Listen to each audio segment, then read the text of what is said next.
మిగతా వాళ్ళు ఎవరు రియాక్ట్ అవ్వలేదు, కానీ కరాటే కళ్యాణ్ గారు ఒకటే రియాక్ట్ అయ్యారు, అది కూడా హేమ గారి ఇష్యూలో. ఎందుకు? నేను అన్నిట్లో ఫైట్ చేస్తా, అమ్మాయిలకు సపోర్ట్ చేస్తా, వాటి కోసం వీటి కోసం ఆవిడే చెప్తారు. మరి ఇప్పుడు ఈవిడ చేసింది ఏంటి?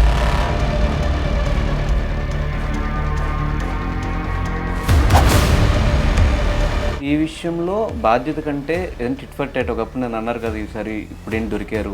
మనం తప్పులు చేస్తూ మనమే రైట్ అని చూపించుకొని అవతల వాళ్ళు తప్పని, తప్పు నువ్వు చేసి అవతల వాళ్ళ మీద కూడా నిందేయాలంటే. కార్డ్ సైడ్ దొరికిపోయిన కళ్యాణి గారు ఈ టాపిక్ గురించి ఎట్లా మాట్లాడతారు? ఎదవలు ఎవరైతే మాట్లాడుతున్నారో వాళ్ళందరూ నాకేం డబ్బు ఇచ్చారు ఎవరైనా? అంటే మీ ఇద్దరు ఫైట్ ఇప్పుడుది కాదు, మా ఎలక్షన్స్ దగ్గర అదే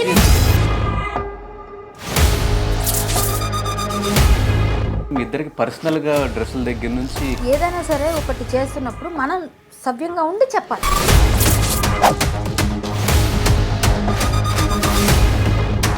80% తెలంగాణలో రేవంత్ రెడ్డి గారు వచ్చిన కంప్లీట్గా ఎక్కడికక్కడ డ్రగ్స్ మొత్తం అంతా తీస్తారు. అదే మీటింగ్కి విష్ణు గారు కూడా వెళ్ళడం జరిగింది.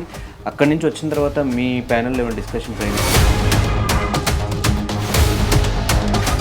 ఖచ్చితంగా మీకు మా సపోర్ట్ ఉంటుందని చెప్పి విష్ణు గారి ప్యానెల్ సైడ్ ఎవరైనా కూడా అట్లా వాళ్ళు ఏం మాట్లాడాలనుకున్నా కూడా ఓకే కళ్యాణ్ గారు మీరు మాట్లాడని చెప్పి మిమ్మల్ని వదిలేస్తే మీరు అట్లా మాట్లాడేస్తారు. నేను ఎవరికి లొంగి బతికే రకం కాదు, మంది కష్టం, మన పని మనం క్లియర్గా చేస్తాం.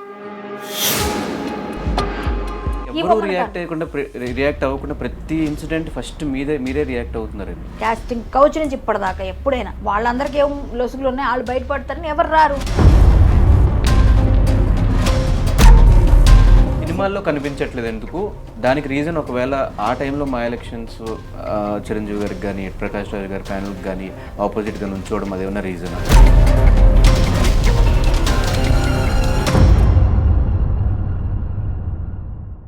హాయ్ హలో నమస్తే, నేను మీ anchor Dhanush, welcome to iDream. ఈరోజు మనతో పాటు నా గెస్ట్ మా జాయింట్ సెక్రటరీ కరాటే కళ్యాణి గారు. ఆవిడతో మాట్లాడి ఈ మధ్యకాలంలో జరుగుతున్న ఈ రేవ్ పార్టీ ఇష్యూ గురించి అండ్ టాలీవుడ్లో చాలా మంది పేర్లు వినిపిస్తున్నాయి, వీటిలన్నిటి గురించి ఆమెతో మాట్లాడి తెలిసిన ప్రయత్నం అయితే చేద్దాం. హాయ్ కళ్యాణి గారు. హలో, ఎలా ఉన్నారు? సూపర్. ఫస్ట్ ఆఫ్ ఆల్ మీ దగ్గర రావడానికి మేజర్ రీజన్ ఏంటంటే మిగతా వాళ్ళు ఎవరు రియాక్ట్ అవ్వలేదు, కానీ కరాటే కళ్యాణ్ గారు ఒకటే రియాక్ట్ అయ్యారు, అది కూడా హేమ గారి ఇష్యూలో.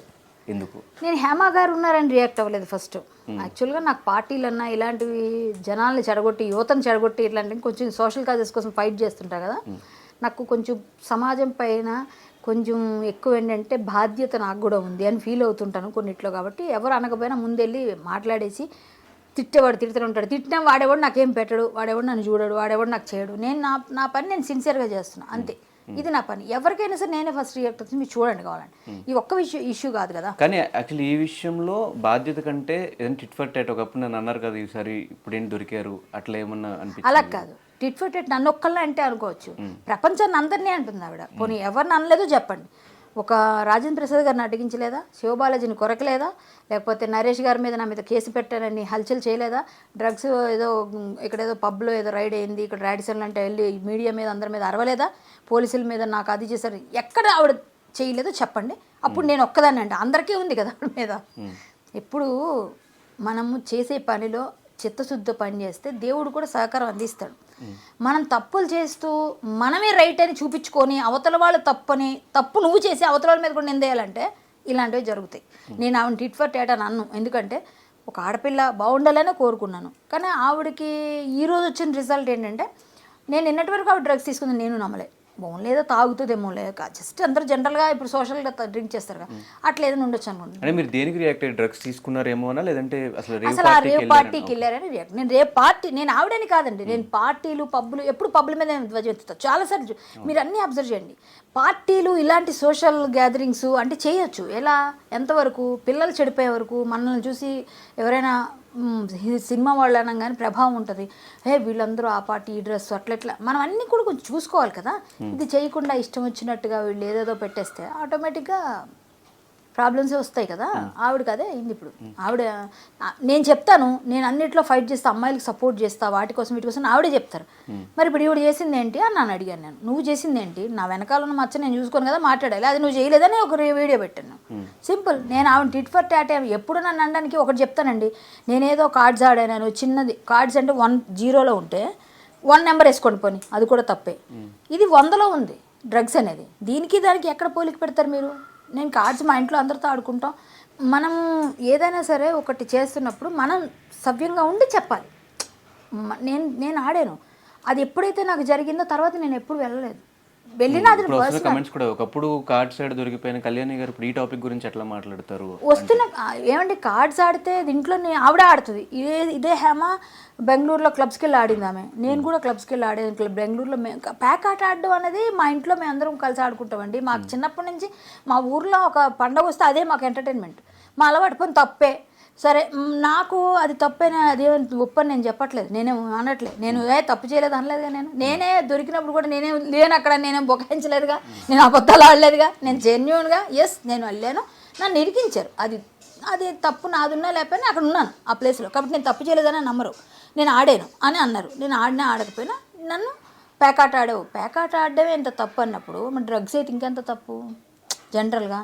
సో నేను ప్యాకాట ఆడానని క్లబ్స్కి వెళ్ళానని ఎంతైనా మా పిల్లే అని ఆవిడే మాట్లాడింది. ఇప్పుడు కూడా మా అక్కే మా పిల్లే, కానీ అక్కడికి వెళ్ళడం వల్ల ఆవిడ డ్రగ్స్ తీసుకుంటుందని నేను అనుకోను. కానీ ఇప్పుడు ఆవిడ డ్రగ్స్ తీసుకుందని కన్ఫర్మేషన్ వచ్చింది. సో ఆవిడ శిక్షార్హురాలు, అంతే సింపుల్. నేను టిట్ ఫర్ ట్యాడ్ అనక్కర్లేదండి, ఇప్పుడు అనుకున్నా పర్లేదని నాకేం లేదు. ఎందుకంటే నేను టిట్ ఫర్ ట్యాడ్ చేయాల్సినంత అవసరం ఆవిడతో నాకేం అంత ఇంటిమేసి. అంటే మీ ఇద్దరు ఫైట్ ఇప్పుడు కాదు, మా ఎలక్షన్స్ దగ్గర అదేనండి, అప్పుడే ఫైట్ ఉంటుంది, తర్వాత మళ్ళీ ఉండదు. ఎప్పుడైనా ఎలక్షన్స్ టైంలో ఫైట్ ఉంటుంది, తర్వాత ఆవిడ ఎప్పుడు కనిపించిన హలో అంటే హలో, హాయ్ అంటే హాయ్, అంతే. అంటే ఎలక్షన్స్ వరకు ఫైట్ ఉంటే పర్లేదు, మీ ఇద్దరికి పర్సనల్ గా డ్రెస్సుల దగ్గర నుంచి క్యారెక్టర్స్ దగ్గర నుంచి మీ మీద పోలీస్ స్టేషన్ లో కేసు పెట్టే వరకు అప్పుడే కదా, ఎలక్షన్ టైంలోనే. మరి తర్వాత ఎక్కడ పెట్టిందామే? అసలు పోలీసులు తీసుకోలేదుగా, ఆవిడ ఇచ్చిన కేసే తీసుకోలేదు. ఎందుకు తీసుకోలేదు? కేసులో దమ్ము లేదు కాబట్టి. పోలీసులు కేసు తీసుకుంటే నన్ను పిలాలి కదా. మాదాపూర్ వాళ్ళు ఎందుకు పిల్లలేదంటారు మరి నన్ను? ఇప్పటిదాకా పిలవకుండా ఎన్ని సంవత్సరాలు అయింది? 5 years.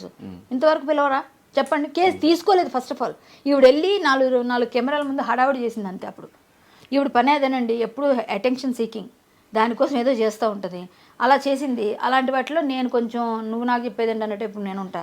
నీ పని నువ్వు చూసుకో, నా పని నేను చేసుకోగలను అనే టైపు ఉంటాను నేను. ఏదైనా ఎవరైనా నేను కరెక్ట్గా ఉంటేనే మాట్లాడతా, లేకపోతే నేను మాట్లాడను. ఇప్పుడు నేను ప్యాకాట్ ఆడాను కదా, మాట్లాడకూడదు అంటే నేను డ్రగ్స్ తీసుకోలేదు, నేనేం చెడగొట్టలేదు, నా వల్ల సమాజం చెడిపోలేదు. ప్యాకాట్ ఆడితే నేను పోయా, నేను బ్యాడ్ అయ్యా, నా డబ్బు పోయింది, నా తల్లిదండ్రికి బ్యాడ్ నేమ్ వచ్చింది, నా బ్రదర్స్కి వచ్చింది, నా పర్సనల్ ఈగో, నా పర్సనల్ ఏమంటారు రెప్యుటేషన్ పోయింది. అంతేగాని సమాజాన్ని చెడగొట్టట్లే. ఈ డ్రగ్స్ వల్ల సమాజం చెడిపోతుంది, అది కదా ఇప్పుడు చెప్తుంది. సమాజం చెడిపోతుంది. నేను ప్యాకెట్ ఆడితే నా ఇంట్లోనే ఆడుకున్నా, లేకపోతే ఒక ఫ్రెండ్స్తో ఆడుకుంటే అది నాకే బ్యాడ్ అయింది. ఈ సమాజంలో 10 మంది 150 మందిలో వెళ్ళి నేనేం డ్రగ్స్ తీసుకోలేదు, 150 మందిలో నేనేం సమాజాన్ని చెడగొట్టే అసాంఘిక కార్యకలాపాలు చేయలేదు. అందులో ఇది కూడా ఉండొచ్చేమో, బట్ ఇది ఎక్కడో ఉంటుంది, అది ఎక్కడో ఉంది. సో నేను చెయ్యలేదు అని ఏ రోజు బుకాయించలేదా? నేను ప్యాకెట్ ఆడితే అది పెద్ద నేరం అయిపోయింది అంతే లేదే. ఓకే, అది నా పర్సనల్, అది నా పర్సనల్. నువ్వే నాకు డబ్బులు ఇవ్వవు కదా. నువ్వు ఎవడైతే మాట్లాడుతున్నావు, ఎదవలు ఎవరైతే మాట్లాడుతున్నారో వాళ్ళందరూ నాకేం డబ్బు ఇచ్చారు? ఎవడన్నా ఇవ్వలేదుగా, నేనేం తీసుకోలేదుగా, ఎవరిని బెగ్ చేయలేదుగా. నా పర్సనల్గా నేను ఆడుకున్నాను. అదొక చిన్న ఎంటర్టైన్మెంట్. నాకు తాగడం అలవాట్లేదు, తిరగడం అలవాట్లేదు, సోషల్ గ్యాదరింగ్స్ లేవు. ఒకే ఒక్క అలవాటు ప్యాకాడేదాన్ని. అది కూడా మానుకున్నా. అది నాకు మంచి జరిగింది. నేను వెళ్ళి ఆ రోజు అలా అవ్వడం వల్ల ఈ రోజు దాకా నేను ఎక్కడైనా కనిపించాను, మీరు చూపించమనండి, నేను ఎక్కడ ఆడలేదు. నేను మట్టుకోలేదు, నాకు అవసరం లేదు. నేను ఒక్కసారి డిసైడ్ అయిపోయి చీచి అది ఉండడం అట్టే కదా అంటున్నారు, అదే లేకపోతే నన్ను ఎవరంటారు? మానేశాను. ఇప్పుడు ఆవిడ ప్యాకాట్ ఆడిన ఆవిడ చెప్పడు ప్యాకాట్కి డ్రగ్స్ ఒకటేనా అండి? పోనీ వాళ్ళనే అడగండి. నేను ఎప్పుడో ఆడుకున్నా, 2015లో అయిపోయింది అది. ఈ రోజు దాకా అంటున్నారన్నా నేను భరించుకోలేదు. సరే, దానివల్ల నా పర్సనల్ ఇష్యూ, అది నా వ్యక్తిగతం, అది పూర్తిగా. సమాజానికి ఏం నష్టమైంది దానివల్ల? సో ఒక మా అసోసియేషన్లో మీరు ఇప్పుడు జాయింట్ సెక్రటరీగా ఉన్నారు, విధుల్లో ఉన్నారు కాబట్టి అదే మా అసోసియేషన్ నుంచి హేమ గారు, అంటే బయట వాళ్ళు ఎవరు చేసిన అప్కమింగ్ ఆర్టిస్టులు చేసిన వాళ్ళు ఏదో యూత్గా ఎంటర్టైన్మెంట్గా చేశారు, వాళ్ళకి ఒకసారి చెప్తే అయిపోద్ది మా అనుకుంటారని చెప్పి ఆ పొజిషన్లో ఉండి, అండ్ ఆమె ఇన్స్టాగ్రామ్ చూస్తే వైస్ ప్రెసిడెంట్ అని చెప్పి పెట్టుకుని ఉన్నారు లేదు నాకు తెలీదు, పెట్టుకున్నారు. కాబట్టి ఆ పొజిషన్లో ఉన్న వ్యక్తి చేస్తే మా అసోసియేషన్ మీద ఉన్న నమ్మకం టాలీవుడ్లో పోతుంది కదా. అవును, దీనికి మీరు ఏం చెప్తారు? ఆవిడ బాధ్యత కలిగి ప్రవర్తించాలి. ఇప్పుడు ఆవిడ కంటెస్ట్ చేశారు, ఓన్లీ వైస్ ప్రెసిడెంట్గా ఓడిపోయారు.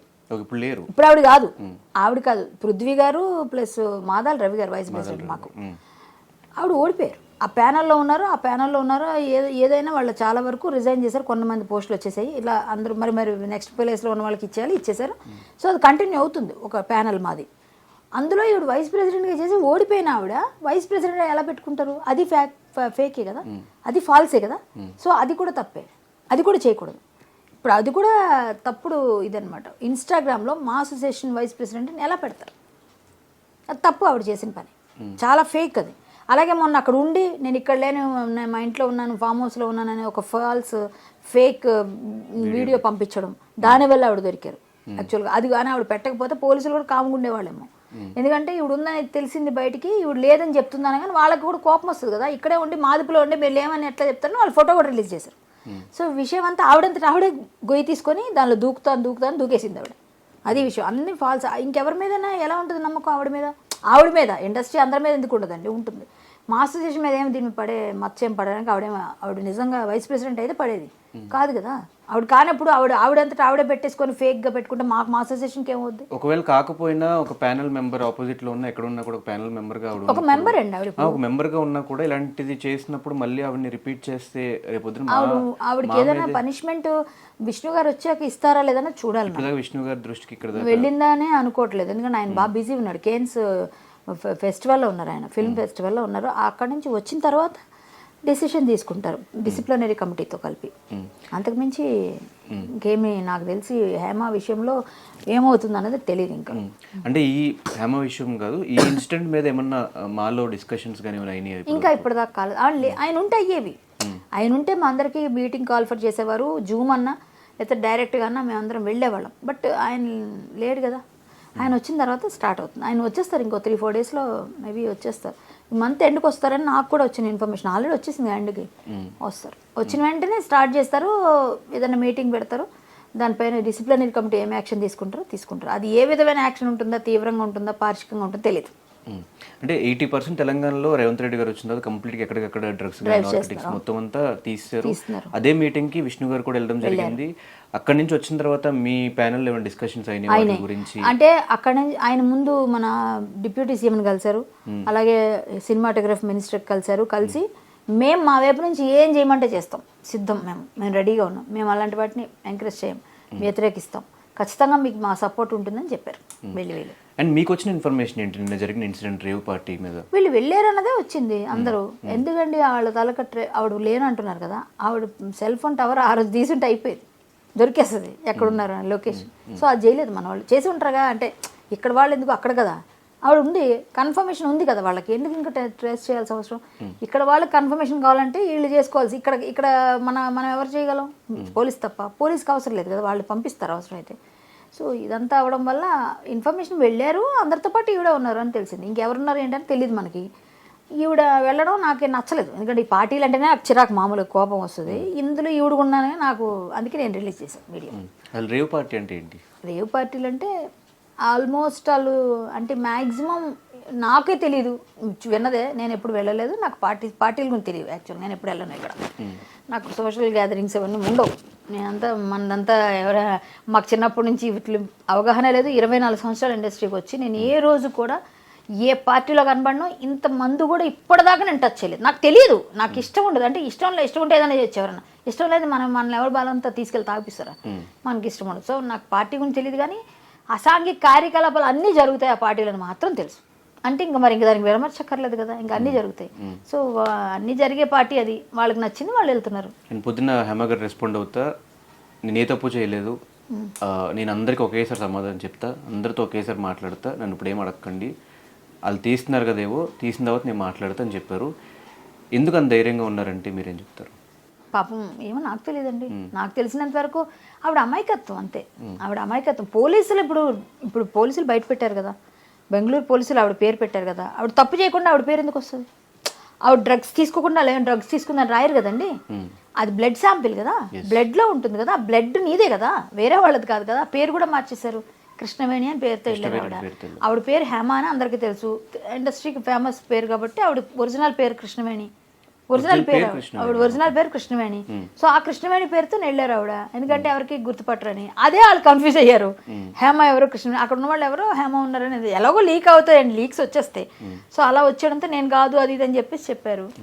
ఆ తర్వాత కృష్ణవేణి పేరు ఈవిడే కన్ఫర్మేషన్ వచ్చినాక ఇప్పుడు అది కూడా ఒక మిస్లీడ్ చేశారు. అంటే ఒరిజినల్ పేరు అదే కాబట్టి ఆవిడకి ఆధార్లో అట్లా అదే ఉందేమో, మేబీ అదే ఉండొచ్చేమో కూడా, నాకు తెలీదు. అలా దొరికారు ఇప్పుడు. అండ్ మీకు తెలిసిన వాళ్ళు ఇంకెవరు ఉన్నారు లోపల? అంటే చాలా మంది ఆర్టిస్టులు 86 మెంబర్స్ ఏమో దొరికారు అని చెప్పి అందరూ మోడల్స్, టెక్కీలు, వాళ్ళు వీళ్ళు ఉన్నారంట. నాకెవరూ తెలియదు, అదే కదని చెప్తాను. నేను మీలాగా టీవీల్లో చూసి ఎవరెవరు ఉన్నారా అని చూసుకున్నదే, నాకు తెలియదు అసలు ఎవరి గురించి. ఈవిడ పేరే వినిపించింది ప్రముఖంగా, మిగిలిన హీరోల పేరు వస్తే జానీ మాస్టర్ వాళ్ళు కాదని చెప్పేశారు. అండ్ కొంతమంది ఆర్టిస్టులు ఒక 24, 25, 23 ఇయర్స్ అమ్మాయిలు చిన్న చిన్న సినిమాల్లో చేసుకున్న వాళ్ళు, అట్లా షార్ట్ ఫిల్మ్స్ చేసుకున్న వాళ్ళు, కొంతమంది బయటకు వచ్చి కూడా మేము జస్ట్ పార్టీకి వెళ్ళాము, మమ్మల్ని ఇన్వైట్ చేశారు బర్త్డే పార్టీ అని చెప్పి తీసుకెళ్లారు అని చెప్పారు. అంటే తెలిసి వెళ్తున్నారా, తెలియకుండా వెళ్తున్నారా, లేకపోతే వీళ్ళందరినీ ఎవరైనా తీసుకెళ్తున్నారా? తెలీదండి, అది నాకు తెలియని విషయం. బట్ ఎవరైనా ఉన్నారేమో మీరు అంటే నాకు ఇప్పుడు అదే డౌట్ వస్తుంది. బట్ ఏంటంటే ఈ చిన్న చిన్న పిల్లలందరినీ ఆకర్షిస్తారండి. వీళ్ళకి సోషల్ మీడియాలో ఏదో 4 వీడియోల్లో రీల్స్లో పాపులర్ అవగానే సినిమాలో కనిపించాలను, అక్కడ ఉండాలని, ఇక్కడ ఉండాలని, ఎక్కడో పబ్బుల్లో పార్టీల్లో పరిచయాలు ఉంటే జనాలు పరిచయం అవుతారని, అక్కడికి అందరూ వస్తారని ఇట్లా వెళ్ళిపోయి అడిక్ట్ అయిపోయి ఇలా పబ్బులకి వాటికి వెళ్ళి వాళ్ళతో వీళ్ళతో పరిచయాల కోసం వెళ్ళి వీళ్ళు బలైపోతున్నారు. పిల్లలు, ఆడపిల్లలు కానీ మగ పిల్లలు కానీ, వాళ్ళకున్న ఆ ప్యాషనే వాళ్ళని బలి తీసుకుంటున్నారు. అది కొంచెం బ్యాలెన్స్డ్గా ఏది కరెక్ట్ అని చూసుకొని చేసుకుంటే బెటర్. ఇలా వెళ్ళి ఇలాంటివి ఇరుక్కుంటే లైఫ్లు రూయిన్ అయిపోతుంది. తర్వాత అలవాటు అయిపోయి ఇంకా ఎలాగో మనం బ్యాడ్ నేమ్ వచ్చిందని డిప్రెషన్లోకి వెళ్ళి ఇంకా ఎక్కువ అయిపోతుంది వీళ్ళ పని. సో తల్లిదండ్రులు బాధపడతారుగా. ఇది ఎలాంటివి కొంచెం సినిమా ఇండస్ట్రీకి రావాలంటే ఈ తాగుడులు, ఈ పబ్బులు, ఈ సోషల్ గ్యాదరింగ్స్కి వెళ్తేనే కరెక్ట్ అని నేను అన్నాను. మేము వచ్చినప్పటి నుంచి ఇప్పటిదాకా అప్పుడు ఇప్పుడు 24 ఇయర్స్గా పబ్బుల్లో పార్టీల్లో వెళ్ళి చేస్తేనే ఇండస్ట్రీలో పేరు రాలేదు. టాలెంట్ ఉంటే నేను ఎవరు ఆపలేరు, ఇది ఒకటే చెప్పాలి. అది నీకు నిజంగా రాసి పెట్టు, నువ్వు ఎక్కడున్నా వస్తావు ఇండస్ట్రీకి. వచ్చావా, నీ పని నీకు నిజంగా ఇక్కడ ఇది ఉందో చేసుకోవాలి అంతే. కానీ నేను అబ్జర్వ్ చేసిన ఇన్ఫ్లుయెన్స్ చేసే వాళ్ళు ఎక్కువ ఉంటారు పక్క నుంచి, ఇట్లా వెళ్తే డబ్బులు వస్తాయి, ఇట్లా అదేనండి, అదే నమ్మకూడదు అంటున్నా. ఇన్ఫ్లుయెన్స్ చేసే వాళ్ళని ఇప్పుడు మన పక్క నుండి మన గోతులు తవ్వుతున్న వాళ్ళు ఎవరో మనం తెలుసుకోగలిగితే మనం రీచ్ అవుతాం మన గోలు. లేదు అని వాళ్ళ దానిలోకి మనం లాగబడిపోయాం అనుకోండి, మనం కథమైపోద్ది అక్కడితో మన కెరీర్. సో అదే మనం బ్యాలెన్స్ చేసుకోవాలి, అదే కదా తెలియాల్సింది. ఇప్పుడు బాగుపడేవాడికి ఎప్పుడు ఎవరు చెడపలేరండి, చెడిపోవాలనుకున్న వాడికి ఎవరు బాగుపెట్టలేరు. కాబట్టి మనం ఏదైనా మన చేతిలో ఉంది. అన్నీ మనం తల్లిదండ్రులు మనం పెంచారు, పెద్ద చేస్తున్నారు, చదివిస్తున్నారు, డబ్బులు బట్టలు అన్నీ ఇస్తున్నారు. వాళ్ళని బాధ పెట్టే పని నువ్వు చేయకూడదని నీకు బుద్ధి నీకు ఉండాలి. వాళ్ళు నాకు ఇచ్చారు, నేను వాళ్ళు నిలబడాలి, వాళ్ళకి గర్వంగా చెప్పుకో. ఇప్పుడు పార్టీలో దొరికిందండి, డ్రగ్స్ తీసుకుందండి మీ అమ్మాయి అంటే వాళ్ళు బాగుంటుందా? అబ్బాయి తీసుకున్నాడంటే బాగుంటుంది తల్లిదండ్రులకి? అయ్యో ఇదేరా నేను పంపకోని వాళ్ళు బాధపడతారా? అది నువ్వు ఇవ్వకూడదు. వీలైతే నా కొడుకు చాలా మంచి పొజిషన్కి వచ్చాడు, నా కూతురు మంచి, అది ఇవ్వు. అది నువ్వు ఇవ్వాల్సి, నువ్వు రుణం తెచ్చుకుంటే. ఇలాంటివి కాదు, ఎవడో చెప్తాడు కోన్కిస్గా గొట్టంగాడు, అందరూ చెప్తాడు ఆడికి ఏదో మందు పోయించాలి కాబట్టి నీ దగ్గర డబ్బు ఉంటే రా మనం వెళ్దాం, మన ఇజ్జేద్దాం సూపర్ ఉంటుందని ఆడి నీకు గిలుతాడు. ఎందుకంటే ఆడికి డబ్బులు నువ్వు పెడతావు కాబట్టి. నువ్వు ఆ డబ్బులు నువ్వు పెట్టడం కలవు అన్నప్పుడు వరకు ఇంత మాట్లాడు బాగానే, నువ్వు ఏ రోజు పెట్టలేవు ఆ రోజు నేను పే అంటాడు వాడు. అది తెలుసుకుని సైంగిలా ఎడిక్ట్ అయిపోతాడు. సో మనలో ఉందమ్మా, మనల్ని ఎవ్వరూ పాడు చేయలేరు. మనం గట్టిగా ఉంటే మన విల్ పవరే. మనం గట్టిగా లేవనుకో, నాకు తెలియని పార్టీలు ఉన్నాయా, నాకు తెలియని ఇండస్ట్రీలో ఎక్కడైనా ఏమైనా ఫంక్షన్స్ ఉంటాయా, ఎందుకు మరి మేము ఏమి నేర్చుకోకుండా వచ్చాం? మరి మనలో ఉండాలి కదా విల్ పవర్, గట్టిగా ఉండాలి. నేను నిన్నటి వరకు కూడా మీరు ఎక్కడున్నారు ఏంటో అసలు జనాలు కూడా మర్చిపోయారు. అసలు కళ్యాణ్ గారు ఏమైపోయారు, సినిమాలు చేయట్లేదు, ఎక్కడ కనిపించట్లేదు. ఎవరు చెప్పారండి? ప్రతి నెల మీకు లాస్ట్ మంత్ చూపించినా ఈ మంత్ చూపించినా ప్రతి నెల మీరున్నారు. అసలు నన్ను గుర్తుపెట్టుకోలేదు మీరు. ఒకటి చెప్తా, సోషల్ మీడియాలో నేను కనబడినట్టుగా ఎవరు కనబడరు. సోషల్ మీడియాలో చెప్పట్లేదు, సినిమాల వైజ్ కానీ బయట అట్లా. ఓకే అదా ఓకే. సోషల్ మీడియాలో నేను హల్చల్ చేయకపోయినా జనాలు చేపిస్తుంటారు, నేనేం చెప్పినా అదే మరి మర్చిపోయారు అనగా మీరు ఏం మాట్లాడినా కూడా అది వైరల్ అయిపోతుంది. అదే కదా, నేను ఏదైనా ఉన్నది అన్నట్టు మాట్లాడతా, ఏ రోజుకి ఆ రోజు వస్తాను. నేను సినిమాల్లో కనిపించట్లేదు ఎందుకు? దానికి రీజన్ ఒకవేళ ఆ టైంలో మా ఎలక్షన్స్ చిరంజీవి గారికి కానీ ప్రకాష్ రాజ్ గారి ప్యానల్కి కానీ ఆపోజిట్గా నుంచోవడం అదేమన్నా రీజనా? ఏమోనండి నాకు తెలీదు. మరి విష్ణు మంచు గారు ఇవ్వచ్చు కదా, కొన్ని వాళ్ళు ఇవ్వలేదు, వాళ్ళే సినిమాలు చేస్తారు. కంపారిటివ్లీ అటు సైడ్ హీరోస్ ఎక్కువ ఉన్నారు కదా. ఏమోనండి, అలా ఎవరైనా తొక్కేస్తారని నేను అనుకోను. ఇండస్ట్రీలో అంత చిరంజీవి గారు అంత అంటే ఆయన చేస్తారని ఆయన చెప్తే అటు ఆపోజిట్ గా వెళ్ళినప్పుడు కొంత నెగిటివిటీ మీ సైడ్ ఓకే అండి అనుకోనివ్వండి. ఇవ్వలేదు సినిమాలో, నేను సినిమా తీసుకుంటానండి.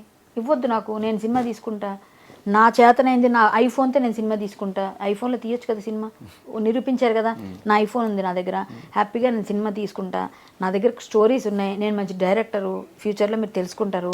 సో నేనేమంటానంటే ఎవరు ఇచ్చినా ఇవ్వకపోయినా టాలెంట్ ఉంది కాబట్టి నేను మంచి క్యారెక్టర్స్ చేయాలనుకుంటున్నాను. నా క్యారెక్టర్స్ మంచివి రావట్లేదు కాబట్టి నేను చేయట్లేదు. జనాలు వాళ్ళు ఇవ్వలేదు, అది కూడా అయ్యిందేమో నాకు తెలియదు, మరి నా వెనక ఏమైనా జరిగిందేమో నాకు తెలియదు. నాకు సినిమాలు అడుగుతున్నా డబ్బులు కూడా నేను ఎక్కువ తీసుకుంటాను కాబట్టి ఇవ్వట్లేదేమో, నేనైతే డబ్బులే అనుకుంటాను. మరి మీరు అన్నట్టుగా ఎవరైనా దానికోసం దీనికోసం గ్రడ్జులు పెట్టుకున్నా అంత ఎవరు చేయరండి నా మీద, ఈ పిల్లప మంచిదే అని అనుకుంటారు. కానీ ఇంకా సీరియల్స్ అంటారా, డబ్బులు తక్కువ ఇస్తే నేను చేయనండి. నేను వర్క్ చేస్తాను, నాకు కావాల్సిన డబ్బు ఏనని అడుగుతా, నా పద్ధతి అంతే. ఆ డబ్బులు వాళ్ళు ఇవ్వట్లేదు కాబట్టి నేను అనుకున్నాను. కొన్ని అడుగుతూనే ఉన్నారు, ఇప్పటికి కూడా వస్తూనే ఉన్నాయి. మంచి డబ్బులు వస్తే నేను చేస్తాను. నేను సినిమాలు లేకపోయినా ఏం లేకపోయినా హరికథ చెప్పుకున్నాను, 1-2 కథలు చెప్తాను, నాకు హ్యాపీగా నా మెయింటెనెన్స్కి వెళ్ళిపోతుంది. అయ్యో నేను చెప్తాను అంటే మూవీ ఆర్టిస్ట్ కదండి నేను. సో బయటకు వచ్చి బయట వాళ్ళు కథ చెప్తే ఒక 10,000-15,000 ఇస్తే నేను 1,00,000 ఇస్తే కానీ చేయను. మరీ లోకల్గా అయితే 50,000-70,000 ఇస్తే తీసుకు. మొన్నే ఆల్వాళ్ళలో చెప్పా శ్రీరామనవమి దగ్గర, నేను చెప్తున్నాను, నేను కథలు చెప్పుకుంటున్నాను, నేను మాట్లాడుతున్నాను. నా ఫేస్బుక్ మీరు ఫాలో అండి, నా ప్రోగ్రామ్స్ కనిపిస్తుంటాయి మీకు, నేను చేస్తున్నాను ప్రోగ్రామ్. అలా నాకు చేసుకున్నా నాకు ఏదో వెళ్ళిపోతుంది. లేకపోయినా ఏదో చిన్న స్టూడియో ఉంది మా తమ్ముడిది నాది కలిపి, దాని మీద వచ్చే అదేమో ఇలా వెళ్తుంది నాకు. రికార్డింగ్, డబ్బింగ్, ఎడిటింగ్, చిన్న సినిమా ఒకటి తీశాడు మా తమ్ముడు. సో మా ఊళ్ళో వచ్చిన అద్దులు వెళ్ళిపోతుంది నాకు మెల్లగా, అంతకన్నా నాకేం నష్టం లేదు. అండ్ నేను బెగ్ చేయను ఎవరిని. ఓకే, నేను అబ్జర్వ్ చేసింది ఇటు సైడ్ ఎవరైనా కూడా మాట్లాడాలి అనుకుంటే వాళ్ళు డైరెక్ట్గా మాట్లాడితే ఏ మాట ఎటు వెళ్ళి ఏ కాంట్రవర్సీ అయిద్దో అని కొంచెం భయపడి కళ్యాణి గారికి అట్లా వదులుతారు. అవునా? కళ్యాణి గారు అట్లా ఎవరైనా మీ పైన ఉన్న వాళ్ళైనా విష్ణు గారి ప్యానల్ సైడ్ ఎవరైనా కూడా అట్లా వాళ్ళు ఏం మాట్లాడాలనుకున్నా కూడా ఓకే కళ్యాణి గారు మీరు మాట్లాడని చెప్పి మిమ్మల్ని వదిలేస్తే మీరు అట్లా మాట్లాడేస్తారు. అంటే వాళ్ళు ఎవరో నాకు గిల్లితే చెప్పడం నాకు జ్ఞానం లేదా, నాకు ఆలోచన లేదా. పోను ఓకే ఎప్పుడు చెప్తారు? మొన్న సెల్ఫీ రిలీజ్ చేయమని ఎవరు చెప్పారు? నాకెవరు చెప్పుకొని అనుకుందాం. నేనేమన్నాను, బెంగళూరు పోలీసులు ఏదో ఒకటి తేలుస్తారని నేను చెప్పాను. అప్పుడు నాకు ఎవరు చెప్పారు? పోనీ ఇవాళ రేపు నిన్న అంటే మేము మాట్లాడుకున్నా. ఇప్పుడు అంతకుముందు ఎవరు చెప్పారు? నాకు ఇంగిత జ్ఞానం ఉంది. నాకెవరో చెప్పేస్తే వీళ్ళు చెప్పినట్టు నేను వెళ్ళడానికి నేను కీ బొమ్మను గాను, నాకెవరు డబ్బులు ఇవ్వరు. నాకెవరైనా నేను ఎవరి దగ్గరైనా ఏదైనా ఎప్పుడు ఎవరిని సినిమా క్యారెక్టర్ బెగ్ చేయను, ఎవరిదైనా నేను రూపాయి తీసుకోవాలి ఏ రోజు కూడా. సో నేను ఏ విధంగా చేయాలి అలాగా వాళ్ళు చెప్తే? మా ప్యానల్లో మేము మాట్లాడుకున్న మాటలు మాకు ఉంటాయేమో కానీ బట్ వాళ్ళకి ఇచ్చేసి నన్ను వదిలేసి రియాక్ట్ అవ్వకుండా ప్రతి ఇన్సిడెంట్ ఫస్ట్ మీరే రియాక్ట్ అవుతున్నారని అంటే ధైర్యం లేదు అలా ఎవరికి. నాకు ధైర్యం ఉంది, ధైర్యం లేదు. ఏదైనా నిలబడతాను, కాన్సిక్వెన్సెస్ ఏమైనా ఫేస్ చేస్తాను. నేను చాలా విషయాల్లో నిలబడ్డాను. నేను అన్నది నిజాలు అయ్యాయి. మీరు ఎన్నో ఎగ్జాంపుల్ చెప్తా. నేను ఆ కృష్ణుడి విషయంలో నిలబడినప్పుడు మా అసోసియేషన్ నన్ను బయటికి తీసేసింది. నన్ను సస్పెండ్ చేశారు. నేను చేయలేదు తప్ప అక్కడ. బట్ ఒక పెద్ద నటుడిని నువ్వు అన్నావు అని చెప్పి నన్ను తీసేశారు. సరే నేను దాన్ని ఒబే చేశాను. ఎందుకంటే ఓకేలే వాళ్ళ ఉద్దేశం వాళ్ళ పర్సెప్షన్ అది, కానీ కోర్టు నాకు తీర్పిచ్చింది. సో అక్కడ నేను తప్పు చేయలేదంటే కోర్టు ఒప్పుకుందిగా. వీళ్ళందరూ అప్పుడు మళ్ళీ ఇప్పుడు నన్ను ఎందుకు తీసుకున్నారు లేకపోతే కదా. అలాగే ఇప్పుడు నేను ఏదైనా మాట్లాడేటప్పుడు అవతల వాళ్ళు మీరు ఇది ఎందుకు అనుకోవట్లేదు, ఈవిడ తప్పు చేస్తే ఈవిడ కూడా అందరిలాగా దాక్కునేది కదా, ఈవిడ ధైర్యంగా మాట్లాడుతుందంటే ఈవిడ దగ్గర లొసుగు లేదు, తప్పు లేదు, ఈవిడ నిజాయితీ ఉందని మీరు ఎందుకు అనుకోవట్లేదు? ఎవరో ఇంజెక్ట్ చేస్తే నేను వెళ్ళి మాట్లాడుతున్నాను అనుకుంటున్నారు. ఏ లేడీ కమెడియన్ కానీ ఏ లేడీ ఆర్టిస్ట్ కానీ ఎవ్వరు కానీ వాళ్ళకుండే ప్రాబ్లమ్స్ ఏమైనా బయటకు వస్తాయేమో. అంటే బేసిక్గా అది కూడా తప్పు కాదు. ఇప్పుడు పార్టీస్లో స్పోక్స్ పర్సన్స్ ఎలా ఉన్నారు, పార్టీ పెద్ద ఏం మాట్లాడుతున్నా కూడా కింద స్పోక్స్ పర్సన్స్ ఎక్కువ మాట్లాడుతారు. స్పోక్స్ పర్సన్ కాదు కదా మా అసోసియేషన్కి ఏమి అలా కూడా ఏమి ఇవ్వలేదు నాకు పోస్ట్. నేను joint secretary present as of now, నేను జాయింట్ సెక్రటరీ. నేను ఫ్యూచర్ నేను మళ్ళీ ఉంటానా లేదా మళ్ళీ కంటెస్ట్ చేస్తామా మళ్ళీ ఎలక్షన్ అవి తర్వాత విషయం. అది ఏది నేను ఏ పోస్ట్కి వెళ్తాను ఇక్కడ ఉంటాను తెలియదు. కానీ నాకేం స్పోక్స్ పర్సన్గా ఇవ్వలేదు, నేనేం తీసుకోలేదు. నేనేమంటానంటే మా అసోసియేషన్లో బైలాస్ ప్రకారంగా ఎవరు తప్పు చేసినా శిక్షిస్తారు కాబట్టి అదే మాట్లాడా. ప్లస్ వాళ్ళు వచ్చిన తర్వాత వాళ్ళు డెసిషన్ తీసుకుంటారు, అదే చెప్తున్నాను. నేను ఏ ఇష్యూ పైన ఎందుకు అంత నిక్కచ్చిగా నేను ఫస్ట్ నుంచి తీసుకోండి కాస్టింగ్ కౌచ్ నుంచి ఇప్పటిదాకా ఎప్పుడైనా నేను ఫస్ట్ ఎందుకు గళ చెప్తానంటే తప్పు చేయలే. ఎవడో ఏదో తప్పు చేస్తే కూడా నన్ను కొట్టిన విషయంలో కూడా నన్ను అందరూ నీకెందుకు నీకు మూసుకొని కూర్చోవచ్చు కదా అన్నారు. వాళ్ళందరికీ ఏం లొసుగులు ఉన్నాయి, వాళ్ళు బయటపడతారని ఎవరు రారు. నాకేం లేదు కానీ నేను ధైర్యంగా వస్తా, ధైర్యంగా మాట్లాడతా. నాకెందుకు భయం? నేను నా తిండి తింటున్నా, నా బట్ట నేను కడుతున్నా, నేనేమి ఎవరిని బెగ్ చేయలేదు. నా వరకు నేను చేసిన నిజాయితీ క్యారెక్టర్స్ చేశాను. సో నాకెందుకు భయం ఎందుకు ఉండాలి? ఎవరో మనల్ని కీ ఇస్తే నడిచి అసలు అలా అయితే హేమ గారు చెప్పు చేతుల్లో ఆవిడ కామ్గా అందరినీ దువ్వుతూ మాట్లాడుతున్నప్పుడు నువ్వు నాకు చెప్పేది ఏంటంటే ఆవిడతో ఎందుకు గొడవ వేసుకోవాలి అప్పట్లో మా అసోసియేషన్లో? సరే అక్క అని ఉంటే నన్నేమంటారుగా. నేను ఎవరికి లొంగి బతికే రకం కాదు మంది. కష్టం, మన పని మనం క్లియర్గా చేస్తాం. అండ్ మీ సైడ్ నుంచి మా ఎలక్షన్స్ టైంలో చెప్పిన మాట మా అసోసియేషన్ కొత్త బిల్డింగ్ ఉందండి. ఇప్పుడు కూడా అదే మీ అందరికీ అర్థం కావట్లేదు. మా అసోసియేషన్ బిల్డింగ్ విష్ణు గారు నార్సింగ్లో కొనేయడానికి రెడీ చేశారు. 1 year లోనే రెడీ చేశారండి. అప్పుడే చేశారు, అప్పుడే మీటింగ్ బెటర్ చేశారు. మీకు తెలియదు ఇంటర్నల్గా ఇంతకుముందు మీ మీడియాకు ఆహ్వానం ఉండేది, ఇప్పుడు లేదు కాబట్టి మీకు తెలియట్లేదు. సో అది ఆ బిల్డింగ్ అంతా రెడీ చేస్తారు. నార్సింగ్ వద్దు బాబు, పెద్దవాళ్ళం అంత దూరం ఎక్కడ వస్తాం, ఫిల్మ్ నగర్లో ఇది డిమాలిష్ చేస్తున్నారట ఇది ప్లేస్ని, ఇది మళ్ళీ ఫ్లోర్స్ కడతారు కదా, మీరు ఇక్కడ తీసుకుంటా అంటున్నారు. ఆయన కూడా ఇచ్చాడు 2 ఆప్షన్, ఇది తీసుకుంటే ఇక్కడ తీసుకుందాం అంటే ఇక్కడ చేయించండి అని చెప్పారు. అది ఇప్పుడు ఆగిపోయింది, చేయలేదు, డిమాలిష్ చేయలేదండి. దానికి మనం ఏం చేయగలం? వాళ్ళు డిమాలిష్ చేస్తే ఈయన కొన్నాను ఇప్పుడు కూడా డబ్బులు రెడీగానే ఇస్తానని అని చెప్పాడు ఆయన. డిమాలిష్ చేయలేదు, కట్టలేదు. సో ఇప్పుడు ఆయన ఎక్కడ కట్టేస్తాడు? ఇప్పుడు మళ్ళీ మన రేవంత్ రెడ్డి గారి ప్రభుత్వానికి అర్జీ పెడితే వాళ్ళు ఇచ్చారు, మీరు ల్యాండ్ సర్వే చేసి పంపించండి, మేము ఇచ్చేస్తాం, 1000 yards ఇవ్వండి, 19 monthsలో కట్టేస్తాను, 18 monthsలో అని చెప్పారు. మొన్న కూడా జరిగింది. సో ఆయన బిల్డింగ్ కట్టే వరకు ఆయన అధ్యక్షుడు, మొన్న అందరూ తీర్మానం కూడా చేశారు. సో అంతవరకు ఎలక్షన్స్ ఉండవని అన్నారు. బిల్డింగ్ మొన్న అయిపోయిందిగా, మొన్న అంతా తీర్మానం అయింది. ఒక 2 years వరకు బిల్డింగ్ అయిపోవచ్చు, అయితే అప్పుడే ఎలక్షన్స్. ఓకే. సో ఫైనల్గా పవిత్ర అండ్ చంద్రకాంత్ ఇష్యూ, ఆ లీక్ అయిన చాట్ కూడా మీది, లాస్ట్లో మీతోనే చాట్ చేశారు. అసలు ఏం జరిగింది, ఏం చాట్ చేద్దాం? చందు నాకు 9 years నుంచి తెలుసు, మేము కలిసి వర్క్ చేసాము. అబ్బాయి 39 చేసేటప్పుడు ఈవిడతో పరిచయం నాకు అప్పుడే, ఆవిడతోని. పవిత్ర గారికి అబ్బాయి కూడా అప్పుడు పరిచయం లేదు నేనున్నప్పుడు. నేను బిఫోర్ బిగ్ బాస్ నేను చెప్తుంది, బిగ్ బాస్కి వెళ్ళి వచ్చిన తర్వాత మానేశారు. అప్పుడు ఈ అబ్బాయి క్యారెక్టర్ని అటు మలిచారు, తనకి అసిస్టెంట్, ఒక బ్రదర్ లాగా. నాకు ఆమె నా ఇంటికి వచ్చేది అక్కలాగా అనమాట, నేను ఆమెకు అక్కలాగా క్యారెక్టర్స్ చేసాము అట్లా. అది బాగానే వెళ్ళింది ఆ టైంలో. తర్వాత అడిగారు, నేను కొంచెం అమౌంట్ సార్ అని వెళ్ళలేదు మళ్ళీ నేను 39కి. అప్పుడే వీళ్ళిద్దరికి పరిచయం అనుకుంటా. అంతకుముందు ఈ అబ్బాయి వేరే 2-3 సీరియల్స్ మాతో చేసినప్పుడు మంచి పిల్లోడు, బాగా తెలుసు మాకు, అంటే ఒకటే కమ్యూనిటీ అవ్వడం కూడా కొంచెం మా ఇద్దరికి క్లోజ్నెస్, అంటే మా అన్ని విషయాలు మాట్లాడుకునేవాళ్ళం, ఆ విషయాలు. సో అలా మేము మంచిగా మాట్లాడాం. లాస్ట్లో ఈ అమ్మాయి చనిపోయింది అన్నప్పుడు నేను నెంబర్ తీసుకుని మళ్ళీ మాట్లాడాను, అంతవరకు నేను మాట్లాడలేదు. పెళ్ళి అయిందన్న విషయం కూడా ఆవిడే ఒకప్పుడు చెప్పారు ఒక ప్లేస్లో, అవునా అనుకుని వదిలేసా. తర్వాత ఈ అమ్మాయి చనిపోయింది అనగా అయ్యో బాధపడతాడు కదా, పెళ్లి చేసేసుకున్నారు అన్నారు కదా, నేను ఫోన్ చేశాను. కానీ ఈ అమ్మాయికి డైవోర్స్ ఇవ్వలేదు, ఇంక ఇవన్నీ అయ్యాయి, ఇంకా గొడవల్లోనే ఉన్నారన్న విషయం కూడా తెలియదు. సో అలా అయ్యింది. చందుకి నేను అప్పుడు చాలా నచ్చజెప్పాము. మొన్న లాస్ట్ నేను బుధవారం వరకు మాట్లాడాను, లక్షవారం ఊరు వెళ్ళాను, ఆ రోజు మాట్లాడలేదు. ఫ్రైడే మాట్లాడదాం అనుకున్నప్పుడు అబ్బాయి డెడ్ బాడీగా మిగిలాడు. అది నాతో మాట్లాడినప్పుడు కూడా పిచ్చి పనులు చేయక చందు అని లాస్ట్ మెసేజ్ అదే ఉంది, మీరు చూడండి కావాలంటే. ధైర్యంగా ఉండాలి, యాదవ్ అంటే ధైర్యం అనే పెట్టాను నేను. అబ్బాయి మంచిగా మాట్లాడాడు, అక్క అక్క అనేవాళ్ళు, అయితే కళ్యాణి గారిని పిలిచాడు. మంచి పిల్లోడమ్మా, అబ్బాయి మాత్రం మంచి అబ్బాయి, మంచి వర్త్ ఉంది, బాగా డెడికేటెడ్గా పనిచేసేవాడు, డెడికేషన్ ఉంది వర్క్లో, అలాంటి పిల్లోడు. కానీ అన్నిటికన్నా నాకు ఏమో అది నాకు లేదు, అప్పుడేమన్నా నేను చూడలేదు. నాకు అబ్బాయితో అంత మరి ఇంటిమేసి లేదు, ఓన్లీ షూటింగ్లోనే. అలాంటప్పుడు మేము మాట్లాడుకునేది ఏదైనా ఉంటే అంతవరకే. మొన్న చనిపోయినాక 3 రోజులు ఎక్కువ మాట్లాడాను నేను, ఎందుకంటే అబ్బాయి మాట్లాడుతుంటే చచ్చిపోతా అంటున్నాడు, నిమిషం ఒకసారి 10 సార్లు అర్థమైంది ఈ అబ్బాయి డిప్రెషన్లో ఉన్నాడు. నాకు తెలుసు ఆ డిప్రెషన్ పరిస్థితి. మా నాన్నగారు చనిపోయినప్పుడు నేను అంతవరకు వెళ్ళాను. మళ్ళీ నన్ను తమాయించుకొని వచ్చి మా ఫాదర్ లేనప్పుడు నేను మా ఫాదర్కి బాగా ఇదనమాట, నేను పెట్టిన ఇంకా నాకు శూన్యం అయిపోయింది. నేను వెళ్ళిపోయి వచ్చాను ఈ డిప్రెషన్ నుంచి. మనమే రావాలి బయటికి, ఎవరు చెప్పినా రాదు, అది మనం ఓవర్కమ్ చేయాలి. ఏదైనా వర్క్ పెట్టుకో, ఏదైనా చేసుకో, మళ్ళీ నీకు దేవుడు మంచి చేస్తాడని ఇట్లా అబ్బాయికి చాలా రకాలుగా చెప్పి చూశాను నేను. కానీ అబ్బాయి అలాగేనండి అన్నాడు, అన్నీ మాట్లాడాడు, ఏమో చెప్పాడు. 3 రోజులు మాట్లాడిన తర్వాత మరి సడన్గా అసలు అంత ఏదో బాధలో ఉన్నాడు కదా అనుకున్నాను, కానీ ఇంత డెసిషన్ తీసుకుంటాడు అనుకోలేదు నేను. అంటే ఒక సైడ్ మేము చూస్తున్నప్పుడు ఇటు సైడ్ వీళ్ళది ట్రూ లవ్ కాదు, ఇప్పుడు లవ్ అనకూడదు మనం, ఏదైనా ట్రూ లవ్ చేసుకున్నారు కాబట్టి ట్రూ లవ్ ఒకరి కోసం చనిపోయాడు అని చెప్పి ఇట్లా అనిపిస్తుంది. ఇంకో పక్కన ఆమె అన్యాయం అయిపోయింది అని అటు సైడ్ అనిపిస్తుంది. అన్యాయం అయిపోయింది కాబట్టి నేనైతే విధిలిఖితం అంటానండి. ఒకటి, ఈ పవిత్ర చావు ద్వారా ఈ అబ్బాయికి రాసిపెట్టింది మారకం, చావు. ఆమె చావు ద్వారా ఈ అబ్బాయికి రాసిపెట్టింది. సో అదే భగవంతుడు రాసిందని మీరు నేను ఆపలేమనడానికి ఇది ఒక నిదర్శనం. ఎవరైనా ఇప్పుడు నీకు ప్రాబ్లం ఉందని చెప్పగలుగుతారు, ఆ చెప్పినప్పుడు చాలామంది చెప్పుంటారు, ఎందుకంటే ఆవిడతో నేను చాలామంది చెప్పారంట. నాకు మొన్న చెప్పిన సీరియల్ వాళ్ళనట్లు ఆవిడ వద్దండి, ఎందుకంటే ఆవిడతో నేను చెప్పాము, వినలేదు అన్నారు. ఏమైంది ఇప్పుడు? వెళ్ళొద్దు నిప్పు అంటే వెళ్ళాడు, అదేదో పోను అనుకోకుండా ఆవిడకి ఏదో బ్యాడ్ టైము, ఆవిడ చనిపోయినాక అక్కడ పిల్లలు పోను పెద్దోళ్ళు అయిపోయారు, ఇక్కడ పిల్లలు అన్యాయం అయిపోయారుగా. నీ పిల్లలు, నువ్వు చేసింది ఎంత బ్లండర్ మిస్టేక్, నువ్వు వెధవ పని చేసావు మామూలుగా అయితే. ఆ పిల్లల లైఫ్ని తీసేసావుగా. ఇప్పుడు ఆవిడ వెళ్ళిపోయింది పోను, వెళ్ళిపోయిన తర్వాత నువ్వు సమాయించుకొని సరే చేసిన పాపము ఏదో అయిపోయింది, నా లైఫ్ పోయింది, ఇప్పుడైనా ఈవిడ జాగ్రత్త చూసుకుందాం, పిల్లల్ని చూసుకుందాం అని ఉండాలి కదా.